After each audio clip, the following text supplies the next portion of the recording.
Welcome to Rise. I'm so thankful that y'all are all able to attend this morning. We do have some coffee and pastries over there that y'all are more than welcome to. I just want to go ahead and introduce Rise. We are a group of entrepreneurs that are here to connect and help each other grow our businesses and platforms.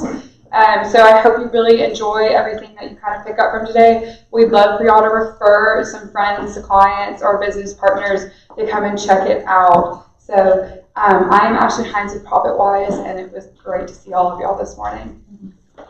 All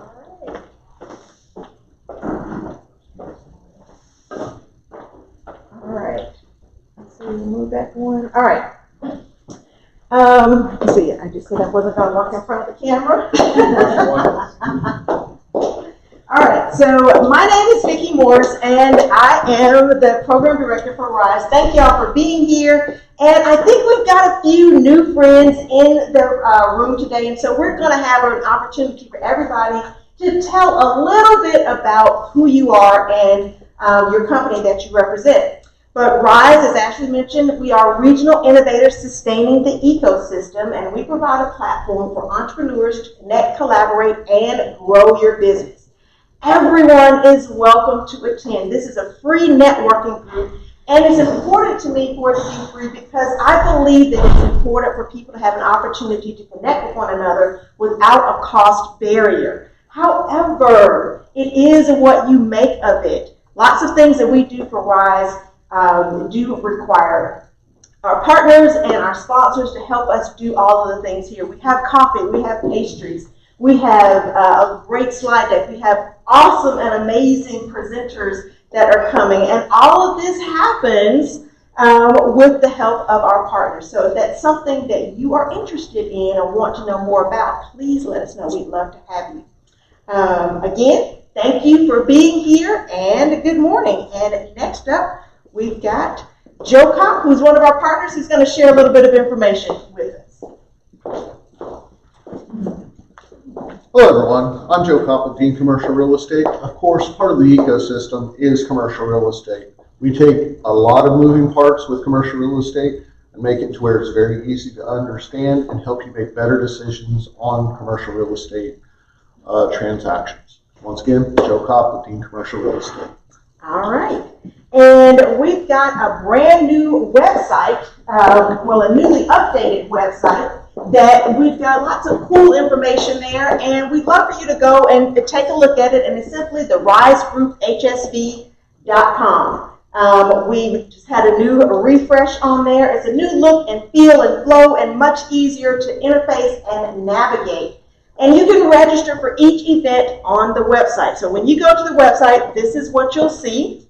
You can register and view our schedule. You can find resources. Lots of our partners and our speakers and sponsors will have resources available that we'll put on our website. So you can connect with them, find out the resources that they have, and those will reside there on the website.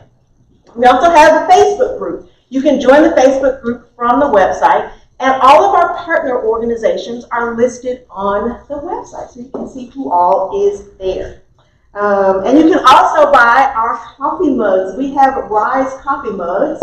I think, there's one right there in the window. We have them for sale. They are $15, and all of the proceeds from those go to support our efforts at Rise. So that's our fresh new website. I hope you'll take a look at it. Every event that we have, there's an opportunity to register for the speakers. You can see who's coming up, where we're going to be, a little bit of details about that speaker, and that information is on the website. So come on in. We've got coffee and pastries for everyone over here. We've got people coming in, so our group is growing, which is good to see. Good to see all of your smiling faces. If you have not registered, and one thing about me, you'll notice, I love QR codes. I have QR codes on everything. So this is an opportunity. You can use this QR code and register to attend. What's important about registering, people who have registered get the emails about the events that we're doing and notifications by email.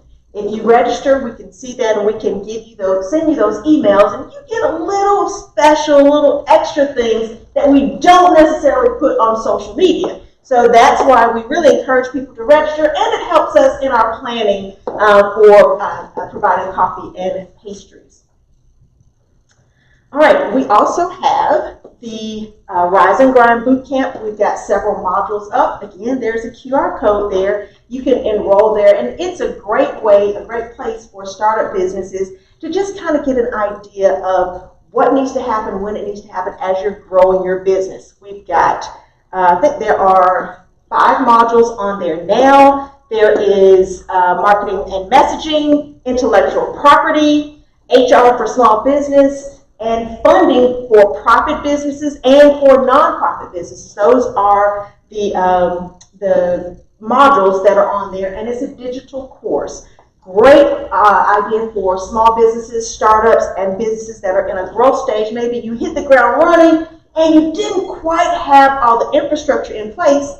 This is a great opportunity to go back and fine-tune some of those things with that infrastructure. All right, I do want to tell everybody about SCORE.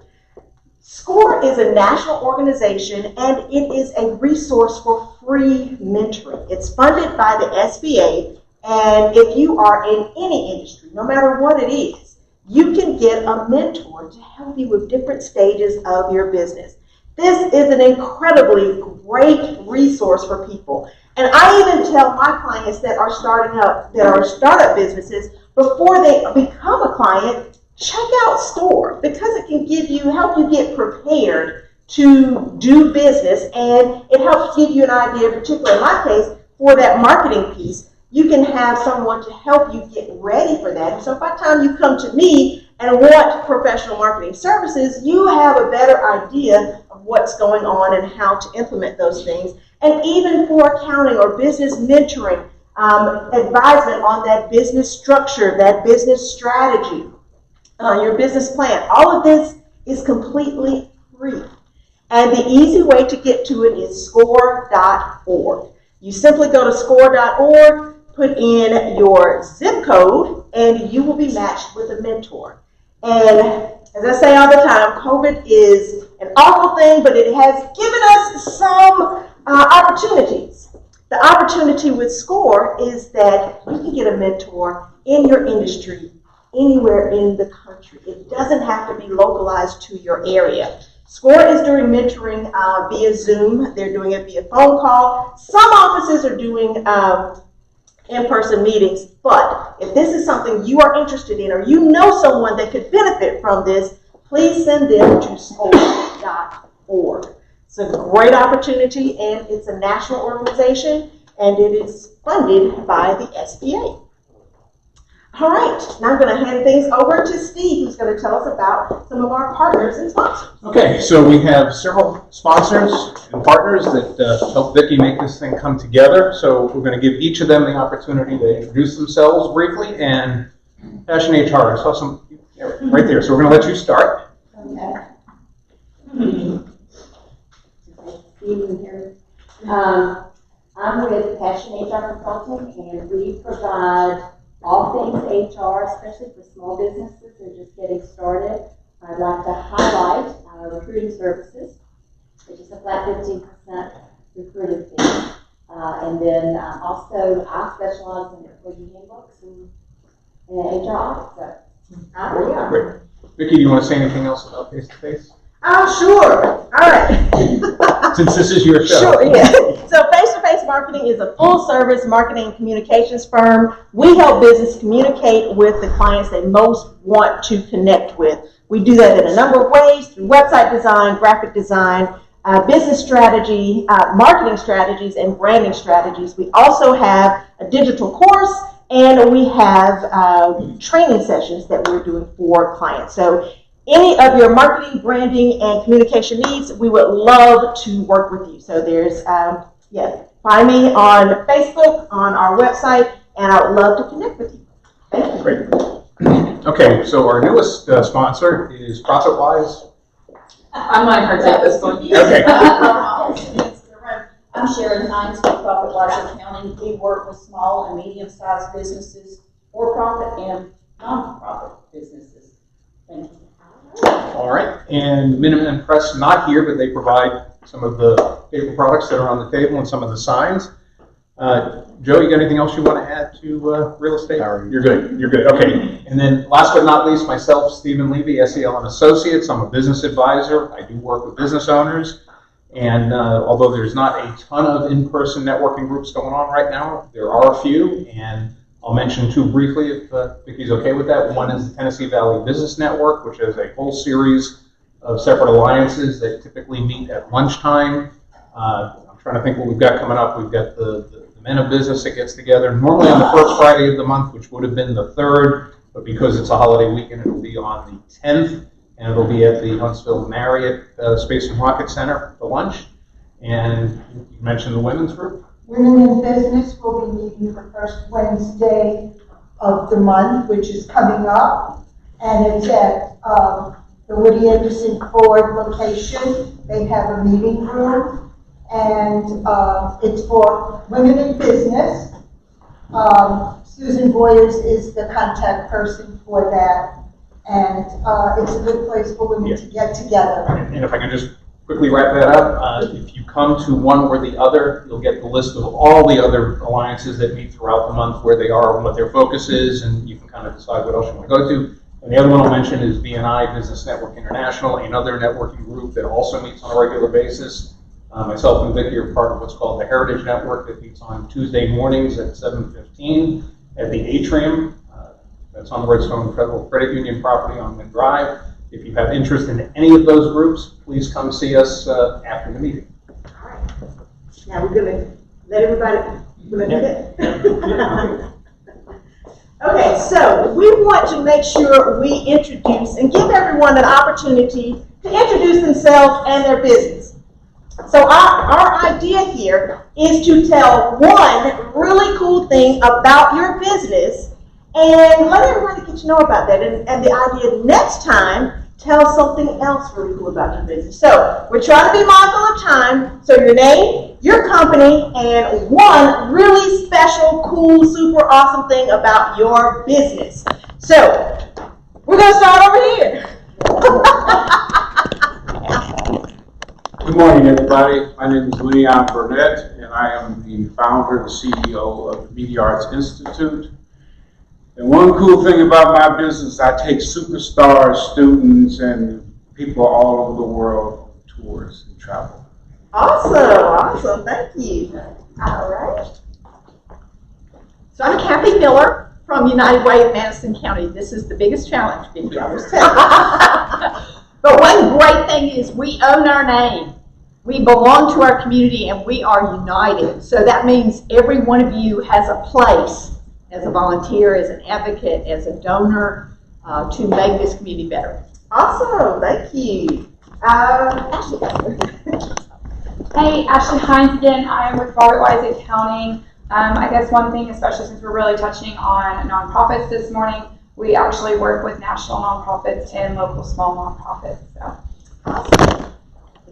Hi, my name is Adrian. I'm a registered nurse, and I started Heartland Concierge Care. And I know with COVID, we're all kind of become more separated, but what I bring is an extra layer of support for busy professionals who may have a hospitalized or aging parent, or maybe you want to get a cosmetic surgery. You don't want your loved ones kind of helping you at home, going to the bathroom, but that's what I do. All right, awesome. Yes, sir. Woo! Good morning. I'm Nick Giles with the 180 Leadership Coaching. I specialize in taking people from the technician mind frame to the manager mind frame. Awesome. Yes, ma'am. Good morning. I'm Dianna Markovitz. I'm with the venue group Huntsville. We are overseeing and operating the Huntsville Amphitheater.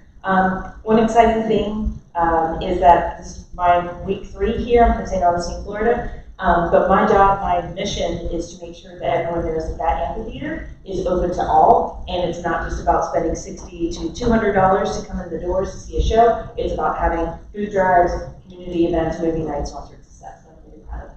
Awesome. And y'all's office is upstairs in this building. So, yes, I've gotten to know my neighbors really well.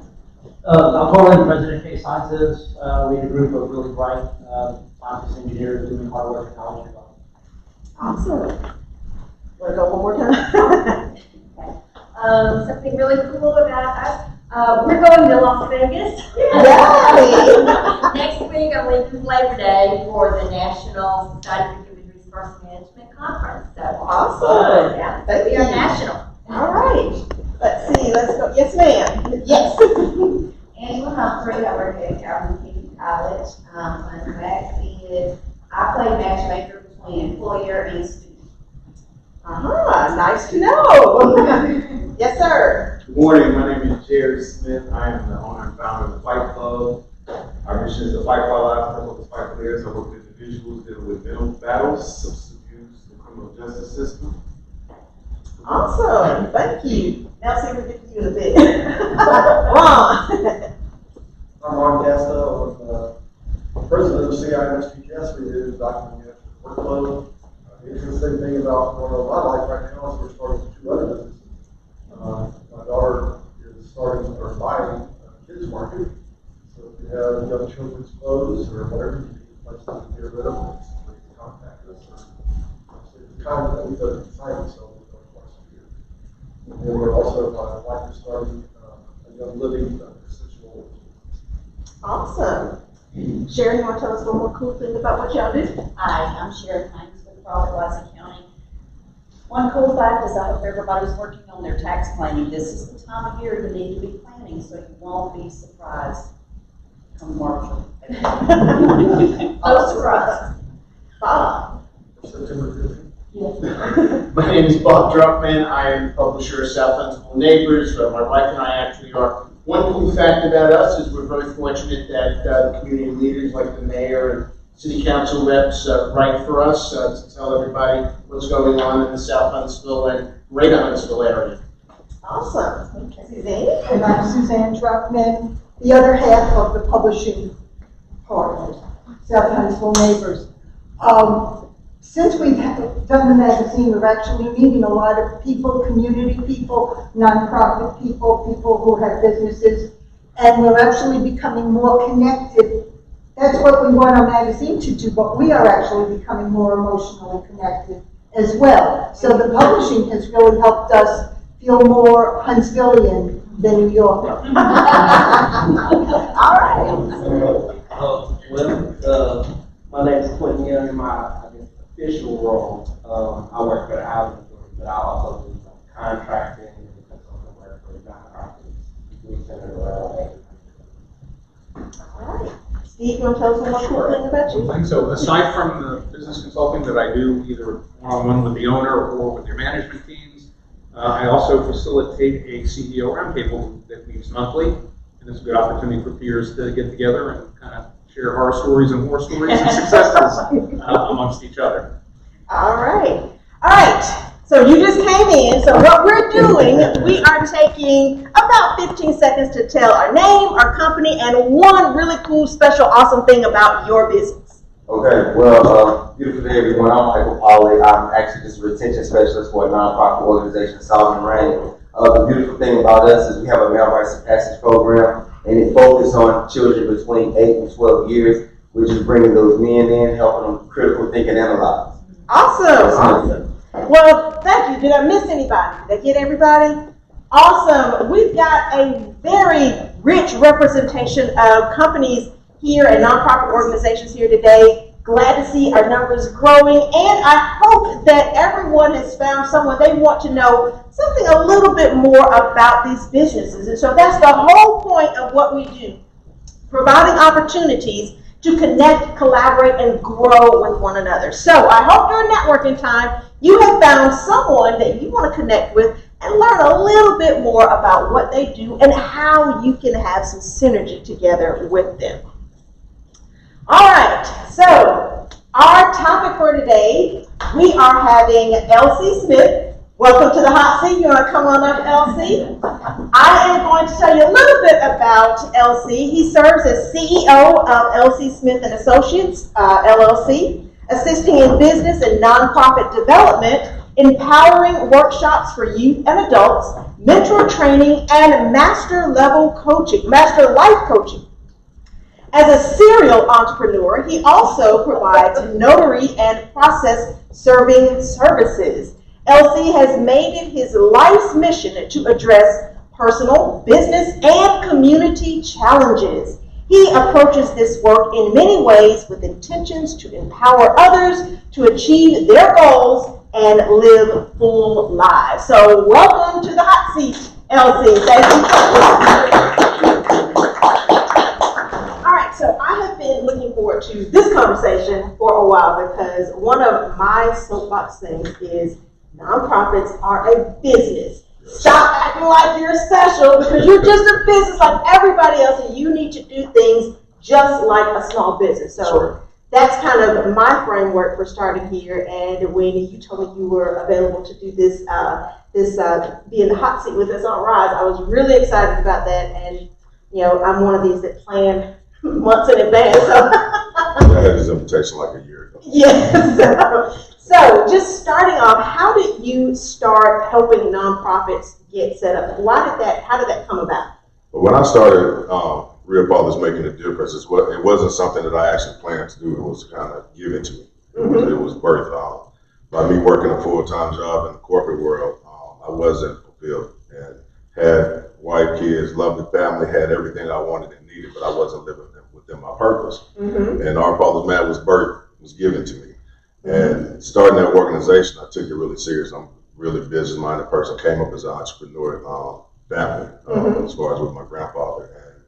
And when I started the organization, we took off pretty fast. We started off with leadership in Madison County, and we grew like super fast. So what happened? Organizations that was actually already established started coming to me personally, asking me, what are you guys doing? The reason why you're scaling so fast and you're booming so fast. You know, we've been here for 10 years, and we're trying to get to the level that you at already. So I actually started just working with people, and I started helping people get their 501c3s. And one day I started coaching a coach, and that's when I had my office on Sparkman Drive, and she was like, "You're super good at this. Like, you should be doing this for a business."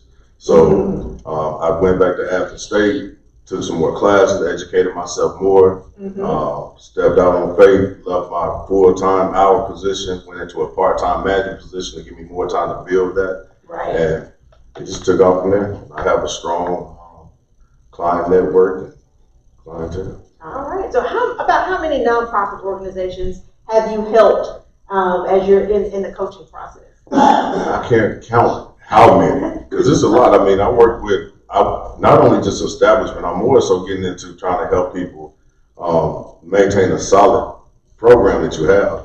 I try to get people to collaborate more than established nonprofits because it can't be a saturated field. But I have clients nationwide. So I have clients in Illinois, Delaware, Texas, Georgia. So that's pretty awesome. But between businesses and nonprofits, I can't count. It's a lot. Well, that was my next question. How many of your clients are how many do you have locally? Or who are some of the nonprofits that you work with locally? Well, I work with Southern Rain is one of my clients. Vision Board Inc., Jamal's Helping Hands, the Crystal Ragland Foundation. I can go on. Rosemary Jordan. And also, she's the first nonprofit identified to change. And Rosemary Robinson, who started the Scholarship Foundation. She's also one of my clients. So yeah, it's the Strong Alliance. It's a lot of organizations. Well, that's really interesting. That's nonprofits having a coach to go to that specifically helps with nonprofit setup, because that piece of being a nonprofit is really intricate, especially you really need to know what you're doing. So I think that's a wonderful service. So now I want to talk about the business as you are coaching. So if you're a nonprofit, I'm going to let you in on a few little secrets here. We're going to pick LC's brain, and you get this for free today. So if you want any more, you've got to call him and schedule an appointment. So what are the first 3 things you have a new client do when they come to you for help with their nonprofit setup? Well, of course, the first thing they do, I get a little insight first when they schedule their appointment. I already have a heads up of what they're looking for. So once we have that initial phone call, we kind of go over a few things and let them know where where they stand in this process. And as far as bringing them in, once they decide to come in and we go through the process of all the paperwork and we start, the first thing I do if I'm establishing a business or a nonprofit is that you don't do any legwork. So that takes the sweat off of it. You know, people, they feel like that it can be taxing in order to start one. And there is some work, but I'll let you go to work and let me start this dream of yours to come true. Okay. So I'm going to get all of your credentials, everything that you need, and you don't have to do anything but wait for me to provide you with the information via email or hand it off to you. After that, one of the most important things that I do outside of that, I didn't feel comfortable just handing you all paperwork and saying, hey, you have your paperwork, you are a 501c3 now, so go for it would be great. Because what I found myself doing, I offered the additional coaching services people want to take them. So I would see people out here, my clients that I gave the paperwork to, but they out here struggling and their foundation is not together. So I would actually call them back and I would say, hey, I need you to come in for our consultation. I'm going to help you. So I just started including that now with my packages. If you get any business or started with me, you automatically get complimentary coaching. And it's almost mandatory. So that means that we sit down and I want to make sure that you understand the business side. Right. The foundation is important, you know. So that means that we're talking about, you know, securing domains. You need a bank account. If you don't have a business, a brick and mortar, you need a P.O. box. We can't be mailing $1,000 checks to your home, you know, for donations. So I have this long checklist that we go over, you know, talking about, you know, it's important that you get insurance. You know, it's important that you start setting up your organization early on to measure your metrics, you know, for grant purposes. You don't realize that starting off, but you need those things later. You know, insurance to protect those people who you're serving, your volunteers and your board, and also be able to set up a solid board. You know, a lot of times we start off what I call a temporary board because usually it's family members, somebody like that. Right. But early on, you know, I try to groom you to know that you need to start looking for board members within this first year to replace some of these people and include, you know, and what to look for as far as attributes. And so, and after that, I mean, we just get more deep into it when it comes to the 501c3 and understanding what that means and how you need to maintain it. Make sure you get you a good tax person. Yes. That's one of my associates over there. So through LC Smith and Associates, I have a lot of associates for a lot of different needs when it comes to connecting them. So that would be somebody in the beginning. I would link them up with Sharon and Sonia here. I'm a graphic design artist or professional photographers or, you know. Yeah, so you mentioned the temporary board member. So to get set up as a nonprofit organization, you have to name some board members, don't you? You have to have board members. Yeah, and what happened, the reason why we pick family and friends is because nonprofits are usually birthed out of some type of, maybe some things that we went through in life, some type of passion that we have. And that's why the business part gets set aside. You know, we just happen to be able to go out here and make a difference. It could have been a trauma that happened in our lives. You just birthed out of something like that. So you just feel fulfilled enough just to go out here and just say that I'm making a difference. Right. Well, that's great and that's wonderful, but the business side is just as important as the passion side. Okay. So if you have an established nonprofit, and they are, you know, they've already gotten their board, they've gotten past the startup board, and they're moving into growth strategies. Do you also help nonprofits who are already established and just really need to, you know, get things back together and get on track and head toward growth? Yes, I love working with people who are already established. A lot of times it's because they have to come back to maybe someone like you or someone like myself because they didn't get the business side of it. You know, so now a lot of times we have to dial all the way back, you know, and then we find out, well, you actually don't have all of your credentials. You don't need to have a state accounting license. You know, you have to have it to do business, you know, even as a nonprofit, you know. So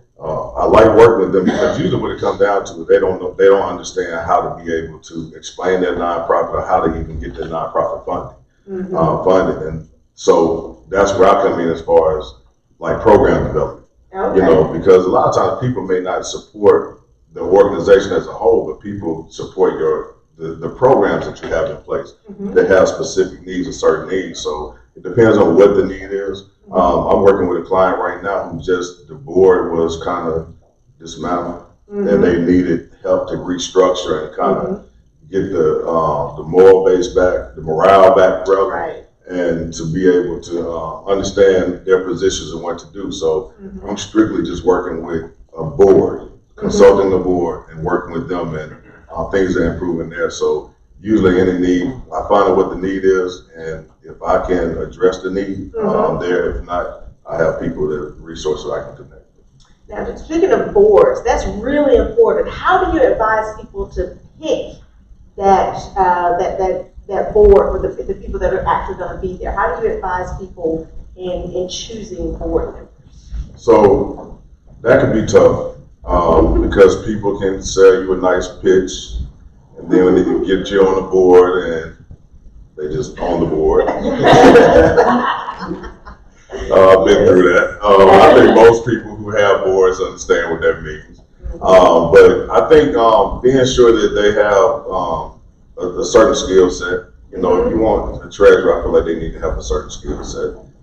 Secretary need to have a certain skill set. A board chair needs to be strong in a certain area. A board chair have to really believe in the mission and also be able to support the executive director as well. And I think everyone needs to be passionate about the mission and understand the mission and the cause, and do understand that it is still a business. Although that you're not being paid as a board member, you made a commitment to serve this board. And as an executive director, I can't operate this nonprofit, not legally, you know, without the support of a board and different tasks that these board members have to do. And I think what happens is that maybe the commitment aspect of it, when people join boards, they don't understand the commitment of it, because they more so look at it from a view of just making a difference and not the business side. So there's a lot of vetting to do when it comes to attributes and also the commitment, but that may be our responsibility as EDs as we begin that process, or the board chair, to really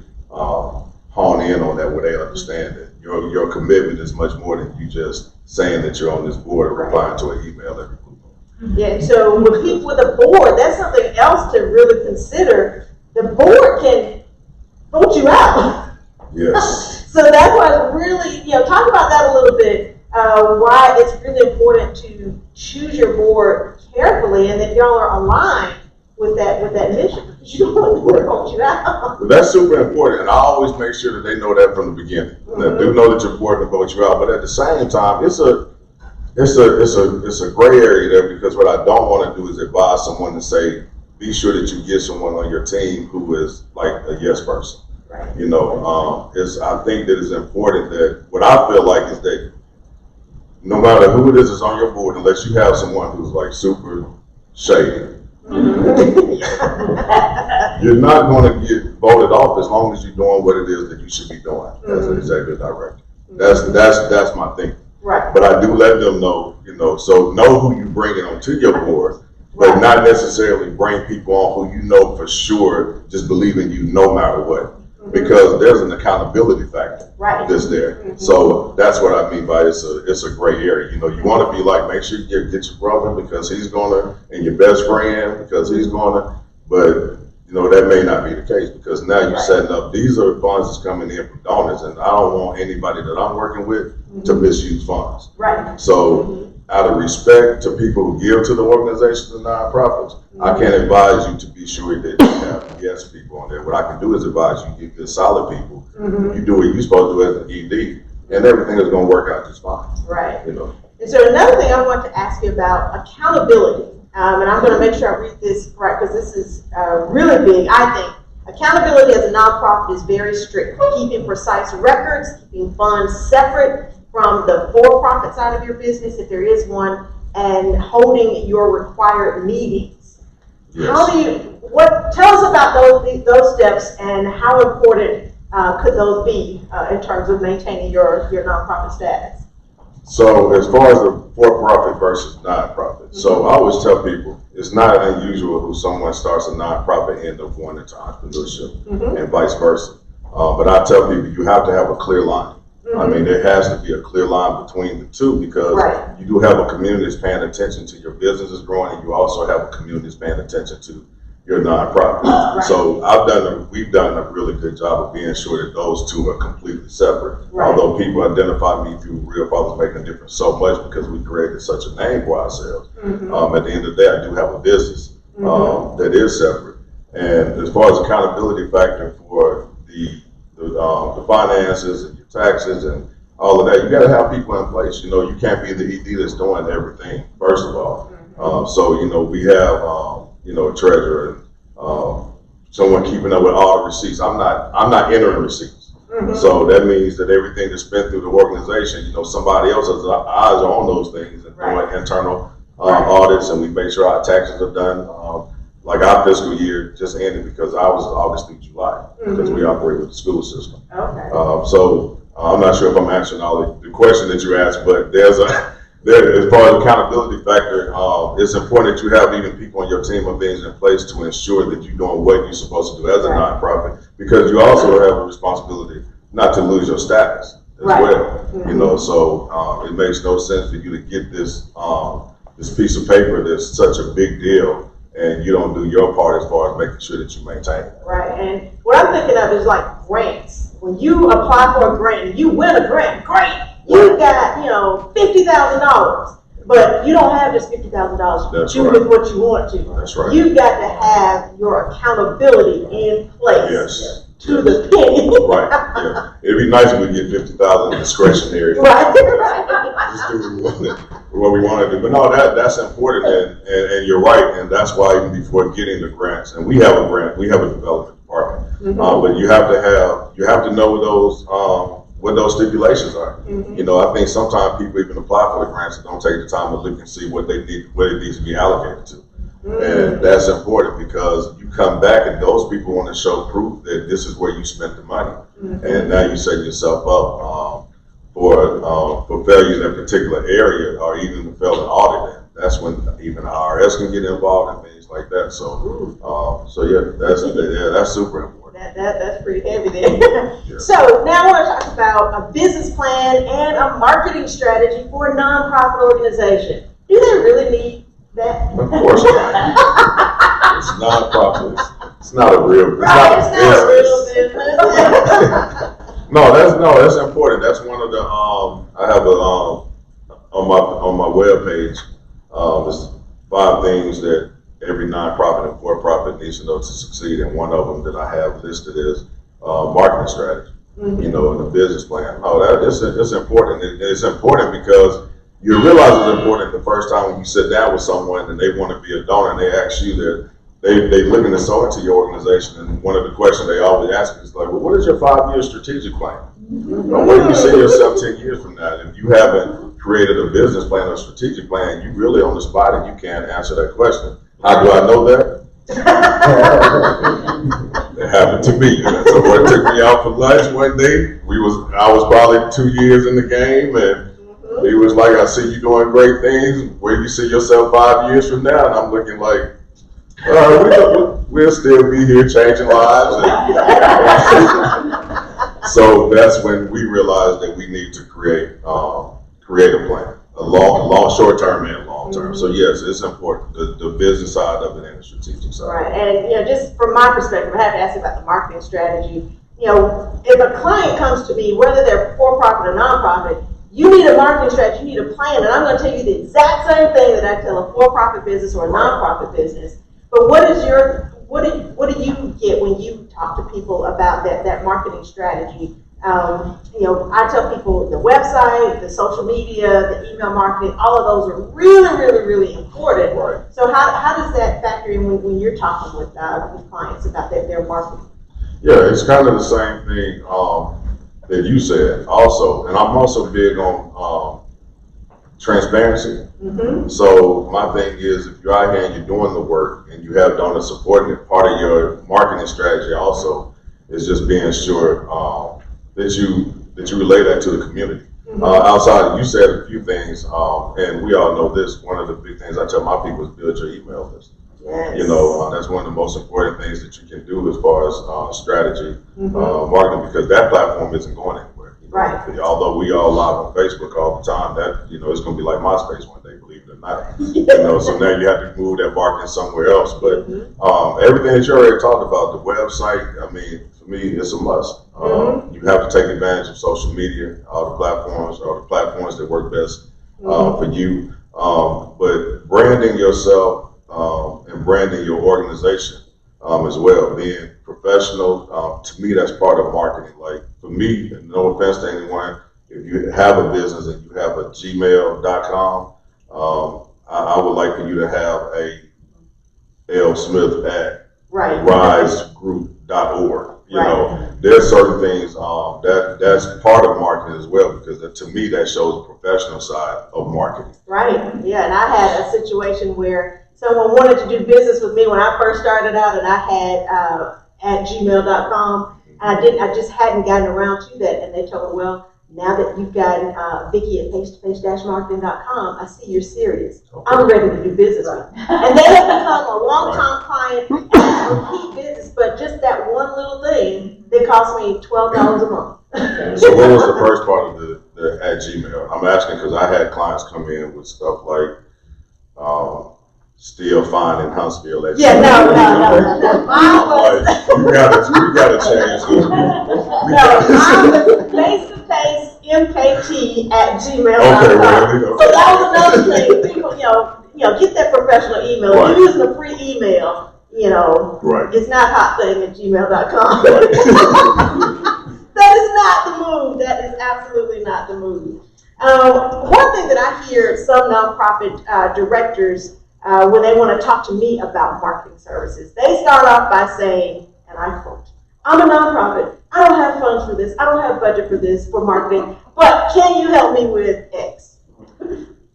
That, you're still a business. Right. I'm a business.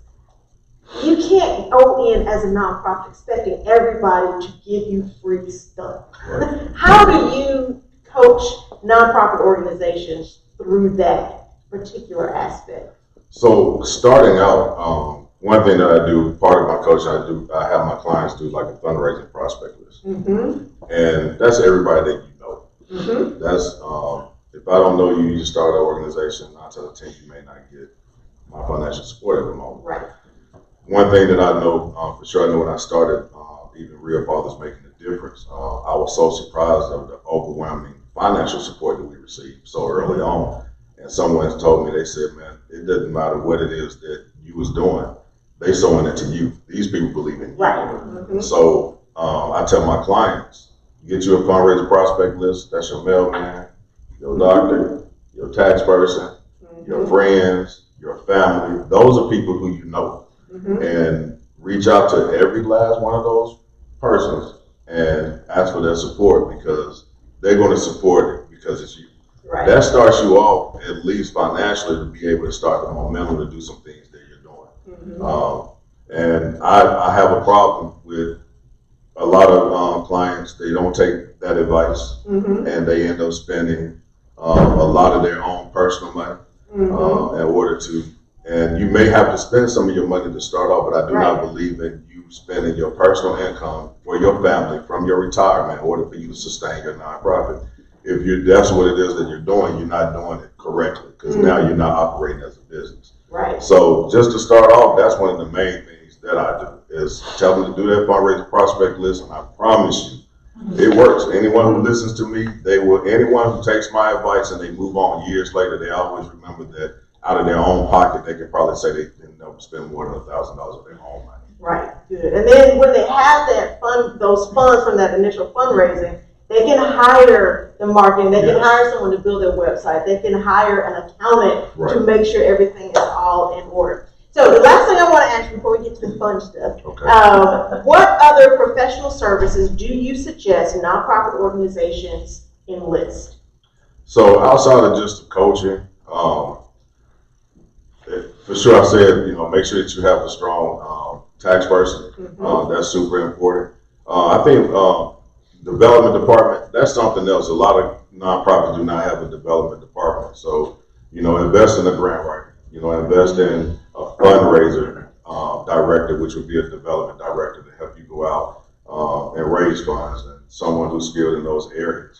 It wouldn't be a bad idea to even maybe Make sure that you hire someone who has skills in graphic design and websites as needed, because people still look at websites quite often.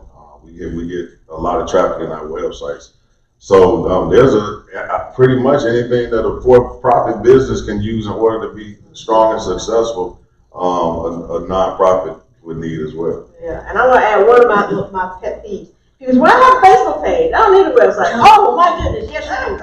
You need a Facebook page and a website because people are going to go to that Facebook page and then if they like it, then they're going to try to find that website. And if you don't have a website, boom, boom, boom. That's not going to be good. That's true. Yeah, so now let's get to know LC. So I'm just going to ask you some questions and you tell me which one you prefer. Are you beach or mountains? Man, that's hard. I'm pretty adventurous and spontaneous, so I might want to go to the beach today and go to the mountains, but if I had to choose, it would probably be mountains. I really love nature. Okay. All right. So are you Coke or Pepsi? Neither. Whoa! You're good. You know football or baseball? Between the two, it would be football, but I'm not a sports buff. So. Okay, what is your favorite Southern food?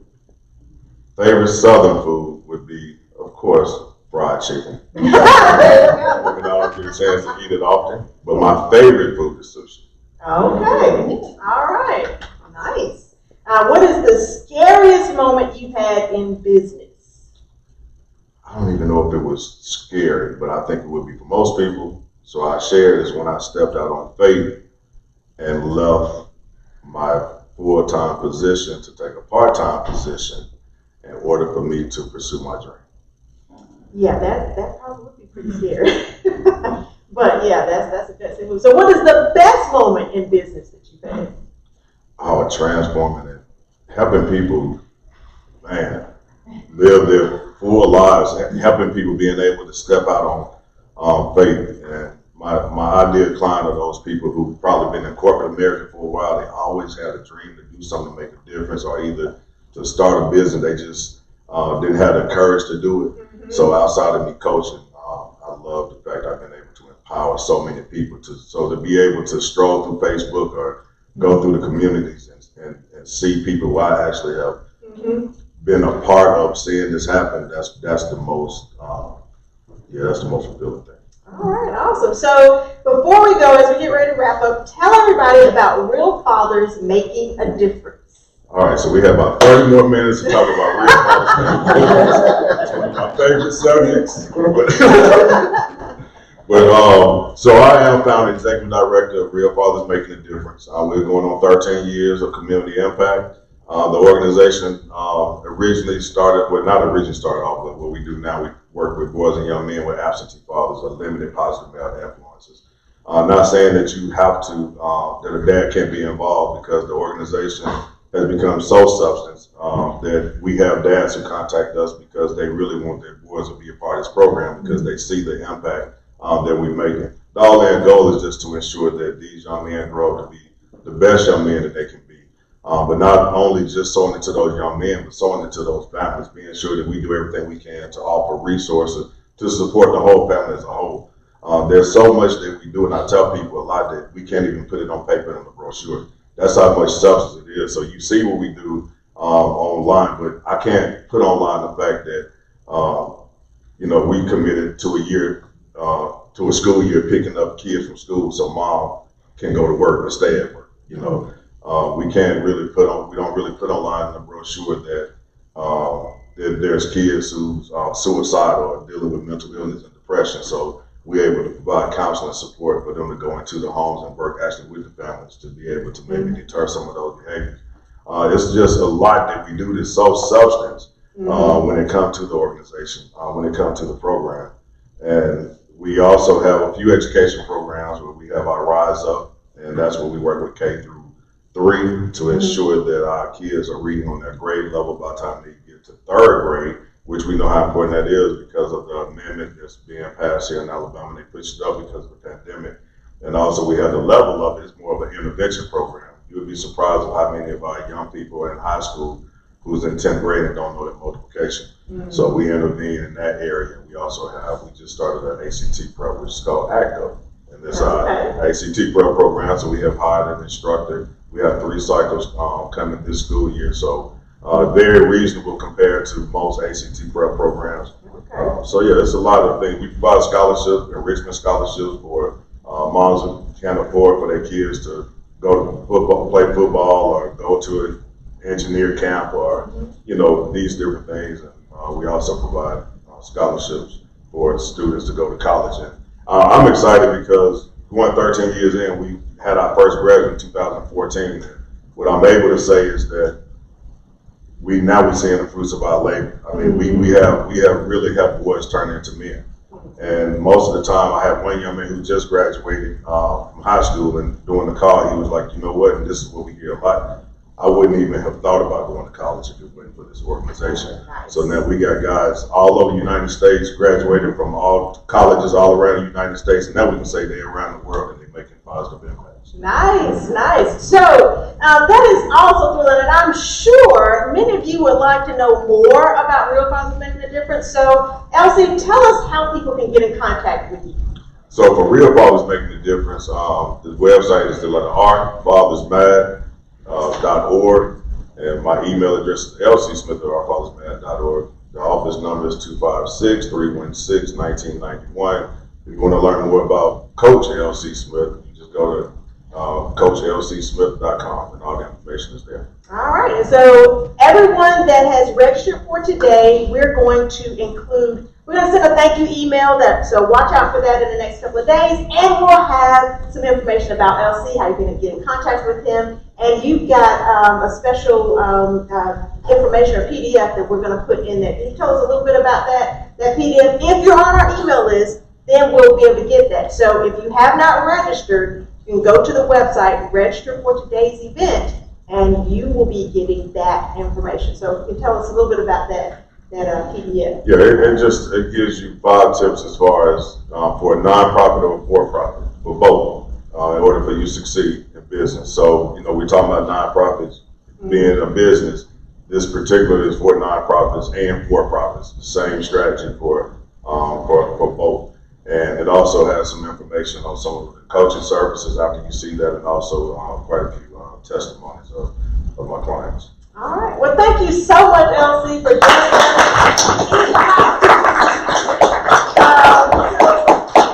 Thank you all for joining us this morning. I'm going to share with you a little bit about our RISE partners. If you're interested in being a RISE partner, this is on our website. You can go to our website, find out information about being a partner and all the benefits therein.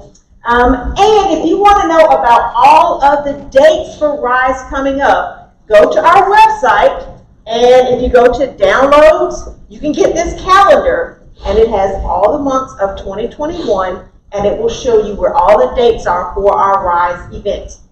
That's a PDF download for you that is on the website. So, with that, thank you all for coming. We look forward to having you next time. We plan to meet September 10th, and as of right now, we will be at I2C on the campus of UAH. Rick Joshi is our planned speaker, and we're going to be talking about pitch competitions, which will be great for for-profit and non-profit organizations. So, thank you all for coming, and we'll see y'all next time.